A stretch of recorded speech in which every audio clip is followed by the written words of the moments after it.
Welcome children. Take out your history book. Chapter 6. Decline of the Mughals and the Rise of Independent Kingdoms.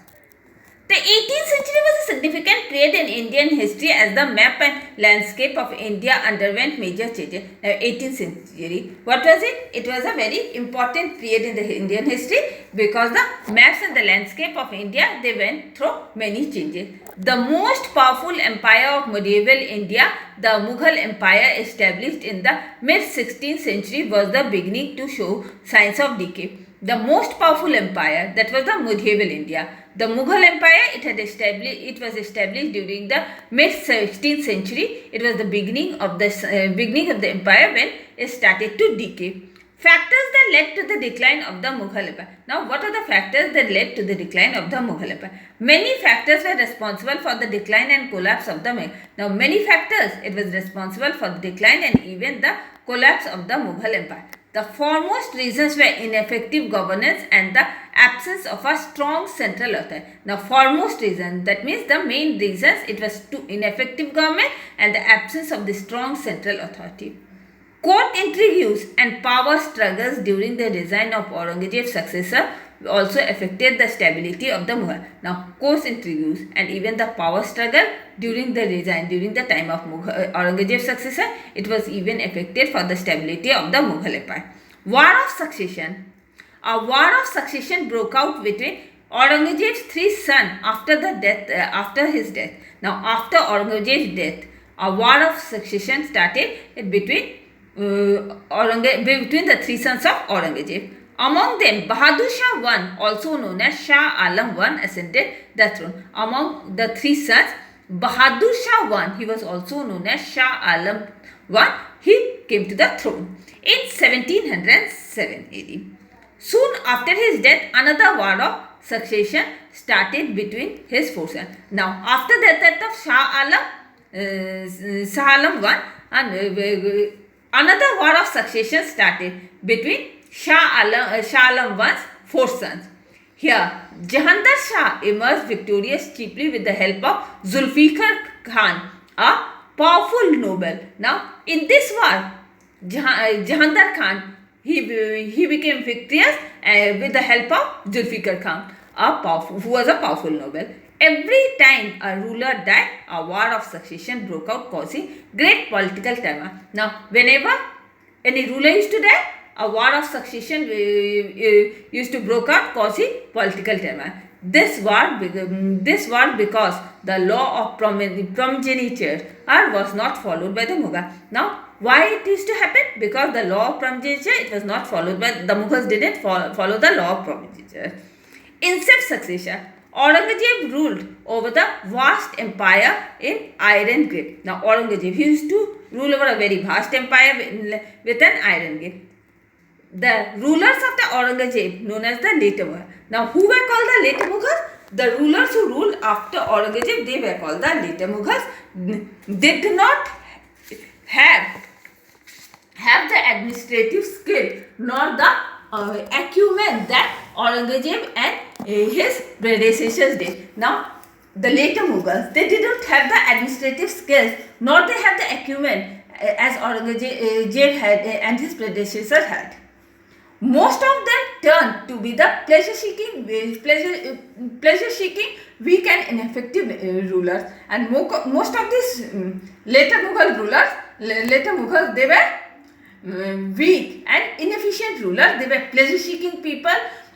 So the affairs of the governors fell in the hands of the nobles and governors. And for this reason, the affairs of the administration, it fell into the hands of the nobles and the governors. Many of the governors set up independent kingdoms which emerged as centers of power. Now, many of the governors, what they did? They set up independent kingdom and they emerged as center of power. Failures of Jagirdari and Mansabdari system. The Mughal officers were given Jagirs, that is the land, as payment for the military services during the rule of Akbar. The Mughal officers, what were they given? They were given Jagirs. Jagirs means land. It was a payment for the military services during the rule of Akbar. It was well organized system. Now, this Mansabdari system, this Jagir system, it was for a very well organized system. The officers who had been given Jagir were known as Jagir, and the officers who were given the Jagir, they were called the Jagirdar. By the end of the 17th century, the number of nobles increased in the Mughal court. Now, by the end of 17th century, what happened? Many nobles increased in the Mughal court. Since there were very few Jagirs left, the crown lands were converted into Jagirs and given to Mughal. As there were very less Jagirs left, so the crown land, it was converted into Jagirs and given to the nobles. This resulted in a lot of revenue, a loss of revenue, and this resulted, what it resulted in? It resulted in a loss of revenue in the royal treasury, as the revenue from the Jagirs were appropriated by the Jagirdar, because the revenue from the Jagirs, it was appropriated by the Jagirdar. The Mansabdari system was brought into practice during the Akbar's design to keep absolute control over the Mughal. Now, Mansabdari system, it was brought into practice when during the Akbar's period to keep the absolute control of the Mughal army.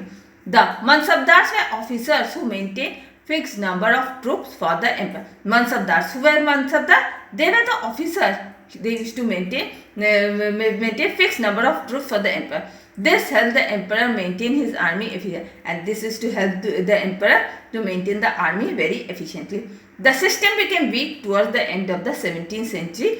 Now this system, it became very weak toward the end of the 17th century when Mansabdars failed to fulfill their functions of maintaining. When these Mansabdars, they failed to fulfill the functions to maintain the troop. Thus the Mansabdari system became an ineffective method of controlling the Mughal, and so the Mansabdari system, what it became? It became the very ineffective method to control the Mughal army. Hence it led to a decline in the military strength, and so it led to a decline in the military strength of the Mughals. Aurangzeb's policy. Aurangzeb's long-drawn campaign in the Deccan emptied the state coffers. Now, Aurangzeb's long-drawn campaign, what it resulted in? It resulted in Deccan to empty the state coffer. He needed a source of income to fund his Deccan expedition. What he needed? He needed a amount of money to give fund to the Deccan expedition. So, after 20 years of his reign, he imposed the jizya. So, after 20 years of his rule, what happened? He imposed the jizya, which was a tax on non-Muslim. Now, what is the jizya? It was a tax which were paid by the non-Muslim. This alienated the Hindus and led a lot of discontentment. What happened? This angered the Hindus. Hindus got angered for it, and this led to a lot of discontentment. He declined the demand or the regional autonomy made by the Marathas, Jats and the Sikhs. What he did? He declined this demand for this regional autonomy which were made by the Marathas, Jats and even the Sikhs, which led to him to a numerous wars with him, and for this reason it resulted in a number of wars with them.